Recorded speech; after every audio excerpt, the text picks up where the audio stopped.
Test, test, test. Test, test, test. Test, test.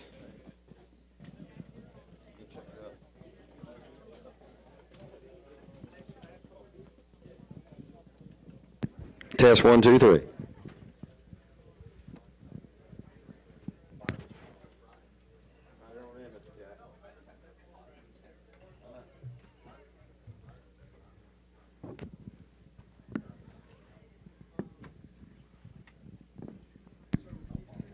Well, I tell you, Darlington is a track that's so great in history, and we're privileged today to have a lot of our Hall of Famers from NASCAR, and these guys have all had success here at Darlington Raceway. Bobby Allison's a 5-time winner, the leader of the Alabama gang. He won here in 4 different car makes, which was really pretty outstanding as far as doing that with 5 victories here. In the center, Leonard Wood, 8-time winner here as a car owner at Darlington Raceway. 6 of those came with David Pearson back in the 1970s. And on the other end there, the Iron Man, Jack Ingram, who won here at Darlington in 1985 in the Xfinity Series. So, guys, you guys have been here all day. You had breakfast over outside and got to meet with a lot of race fans. And then today, just what is it like for each of you to be here at Darlington, knowing what the significance of this throwback weekend is? And, your experience it now, Bobby. I'm telling you what, I'm just really tickled with what's going on. I think it's such a great idea. This race belongs here on Labor Day weekend. And, we went through lots of them, as you said earlier. I won with 4 different brands of cars, but also with 4 different car owners, which was kind of an indication that I could race pretty good, but I couldn't keep a job. But other than that, you had a lot of good times here, and just really, really glad to see this thing like it is. Leonard, again, you had a lot of success here with a number of different drivers, but go back to the 1970s, David Pearson always credits you for being the one who could just set up a car that just knew how to find its way around this racetrack. Well, first of all, I'm just so happy that brought the Southern 500 back on Labor Day, because I can just remember so much excitement build up when you come to Darlington on Labor Day, how much excitement build up before the race. And yes, David Pearson is just one of the greatest drivers ever, I think, at Darlington. And of course, he did well everywhere he went, but he just made it so much fun. I can remember one time he passed Buddy Baker going down the front stretch, and just across the start-finish line, he lit a cigarette and breezed right on by. And so he always tried to not let nobody know how much he could do, or he was trying to psych you out a little bit. But and then Cale and Neil won for us here. But nobody wanted to win any race, I don't think, anywhere as much as it did the Southern 500, and it's still extremely tough, and we're certainly happy to have young Ryan Blaney. He's starting 9th tonight, and great young driver, and have Snap-on was come on board to sponsor the car, which enabled us to run this race tonight, and the help of Roger Penske as well. And I just can't thank everybody enough for how it's so much fun just to run here. I just love it down here. And Jack, of course, you won 2 championships in the old Busch Series, now the Xfinity Series. Tell us about your recollections here at Darlington, and of course winning in 1985. During the race in 1985, I was sick when I came here, and the straightaways was rolling like this. I had some kind of equilibrium problem probably, and I told them guys to see if they could find Harry Gant. And Harry got in it and started in the back half or 2/3 way through the race. It wasn't long he was leading the race. And with 20 laps to go, he run the stop sign. They made him start in the back again, and he still won it. But Harry was extremely good on this racetrack, probably as good as David and Bobby there. He was very successful here. I started my rookie season here in a Cup car, I believe it was 79, and something happened to it. And I stopped, and they wanted me to get in a car of what's his name? Anyway, Benny Parsons. I'll think about it in a minute. Benny Parsons, they got hot. It was hot that day. I got in that car, and of course I had to put pillows and stuff behind me. Benny was a big old tall guy, and I just barely reached the pedals. And we wound up fourth or fifth. I was running second, and I seen that guy kept getting closer and closer to me. I couldn't figure out who it was because I didn't recognize the car, and it was Bill Elliott. He hadn't been racing in Cup long, and I didn't know him. And I didn't even know what his car looked like. But I went in the corner too hard, and then would been the first turn I hit it to the wall. But didn't spin out. Darrell Walters hit the same place. He spun out, and I didn't. But I wound up finished fourth or fifth. But I always had I sat on a pole here 2 or 3 times in a Xfinity car, and I wasn't as good on this track. Harry Gant could drive that car about 3/10 quicker than I could. But I could beat Harry at his own home track at Hickory. So. I got you. For our friends in the media, we're not going to have transcripts of today's press events here. We will have video and stuff on NASCARmedia.com, so just FYI on that. Bobby, what's out of the 5 wins? You know, you swept here in 1975 with the Matador.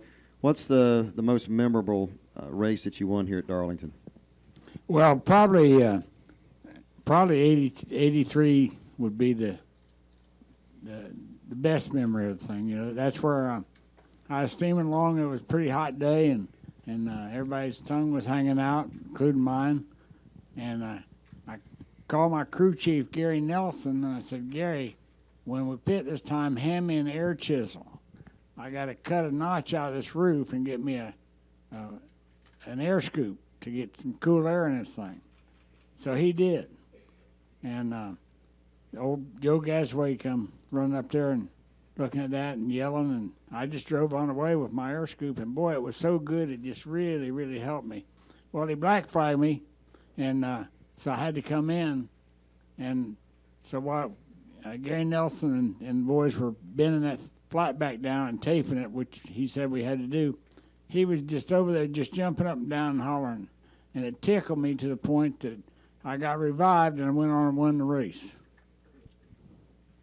Victory number 5 here at Darlington. Leonard, what about you? One that sticks out maybe a little bit more than the others? Well, you know, you always, every one of them's fun to win here, you know, but I do remember David Pearson in 1972, first race he ever drove for us, and Dick Hutchison says, you know, when he gets ready to qualify, says he'll usually qualify faster than he practiced, and he'll probably tell you, you know, he might run a little quicker. So sure enough, after we got done practicing, he says, nah, I might run 30/100s quicker.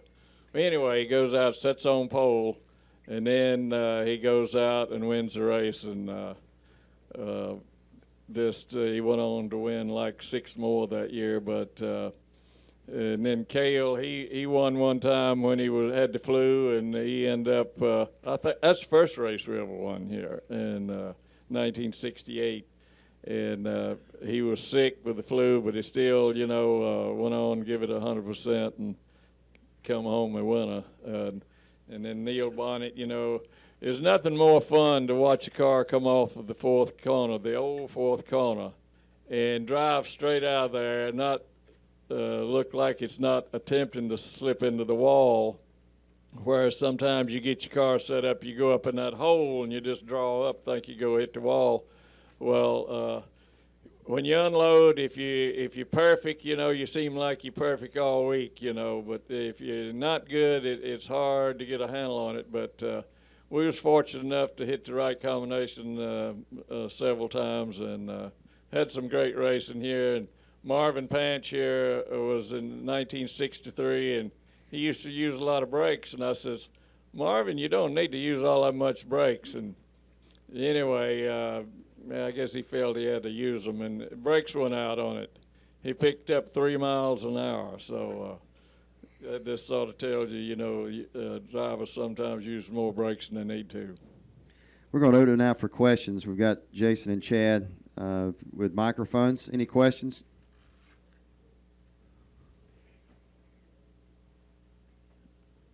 Jay, down at the very end. This is Jay Pennell with Fox Sports. Everybody's been having fun this weekend with the retro paint schemes and the retro uniforms and everything like that. But why is it important for the sport to do that? And what does it say to have you guys here and kind of tell the story of NASCAR's past to the new generation of fans?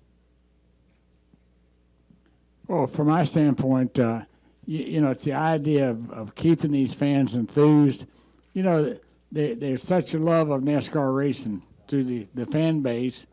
And, things have dragged down a little bit, and some of the fans have kind of drifted away. And anything we can do to excite them a little bit, I think is good. Leonard? I agree with Bobby 100%. Anything you can do to, to create more fan activity, and bringing the Southern 500 back on Labor Day, and then having all the Hall of Famers here and tell some stories, and paint schemes kind of bring back all of the memories of the old wins, and I just think it's good for it. It seems like to me that there's a lot of excitement build up this weekend. Jack, you have anything to add to that? Last night we was had this parade, and I've been on several of them before when we had the Southern 500 parade here back several years ago. Last night was about triple, maybe more than triple the crowd that I've ever seen on one of those parades. The closer you got to this racetrack, there's this lined up wall to wall on both sides, and we went in through the tunnel and into the pit area, and we couldn't hardly get in there for the people. It was out there campers and one thing and another, and hollering at the drivers. It was a great feeling, and they had the sign on each truck, all the guys that I was riding in the truck, and Bobby probably was, but all of us had a different truck, and there was a sign on our side with a name on it. And as soon as they seen that name, they start hollering your name. That was a mighty good feeling that all those people appreciate that parade. Name and affiliation. Brad Fralick with WIFF TV in Greenville. This question for you, Bobby. Brad Keselowski driving your old paint scheme, and he's on the pole. What's your feeling about seeing that back to start the race? Go get him, Brad. Not a bad deal at all, I'm telling you. I did have lots of good days in that deal I was in with that paint scheme, with that sponsor with Miller High Life, and of course it's Miller Lite now. But anyway, and Brad, I've known the family. I knew his dad and his uncle from way back, and it's just really neat to see him come along and do so good. And so I'm pumped. Go get him, Brad. Ben, right over here. Bobby, Ben White, Lexington Dispatch. This is for you, Bobby, and also for Leonard. Can y'all just talk about how good David Pearson was at this racetrack and what it was like for you to race against David, and maybe for Leonard to talk about setting up cars for David here at Darlington? Well, David Pearson did have that knack to just really be smooth with stuff and never show his hand. There were a lot of races we went to during our career where we had David Pearson beat so bad early in the race. Just he's off of it today. He's out of here.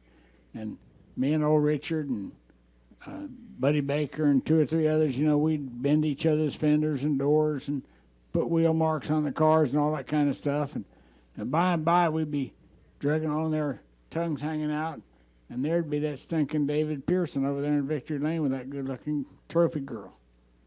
And, I kept saying, well, I really got to train myself this deal because, that's how he's beating us. He's letting us beat ourselves first, and then he's capitalized on it. But he was a great example, and, admired that. And then this darn Leonard would tune that car up, and he'd outrun those other Fords and Mercurys, and he swears that he was legal and doing all the things right and all that. And so I was just really, really disappointed that I never got to drive for him. Well, number one, really, I'll answer this question first. Bobby Allison told me one time, you know, if ever come a time of chance that he could drive our car, call him anytime, day or night. And I am certainly sorry that Bobby Allison never did drive our car, but he's a great driver. But as far as David Pearson's concerned, he was the easiest driver that I ever set a car up for to get around the track fast. He would go into the corner, he'd back off early, let the car float in the corner, take a set, pick the throttle up, and he'd just blow you away down the straightaway. And the key is coming off the turn and going down the straightaway. But it was just such a great joy to work with him. He never complained. He just he always, even if it wasn't running, he felt like we would end up get the thing fixed. But it was just a great joy to have David Pearson drive for you all those years. And I always said, you know, if the car's not running, he was one driver that you knew could get around the track. So if you wasn't running, you better work on it, because it certainly wasn't him. And I don't know if you guys have seen the new paint scheme on the 21 this race or not, but sure proud of Snap-on coming on board and sponsoring it. It's got 2,000 pictures from one side of the car all the way around the back deck lid and down the other side. And it's our 65 years of racing this year, and it's 95 for Snap-on. Any other questions? Well, I tell you, we certainly do appreciate you guys being here. All of us should be very, very appreciative. Let's give these guys a round of applause. And you guys have a great weekend. Yeah, for sure. Everybody have a good one. Yeah. Give us about 2 minutes. We're going to have some more of our NASCAR Hall of Famers come join us.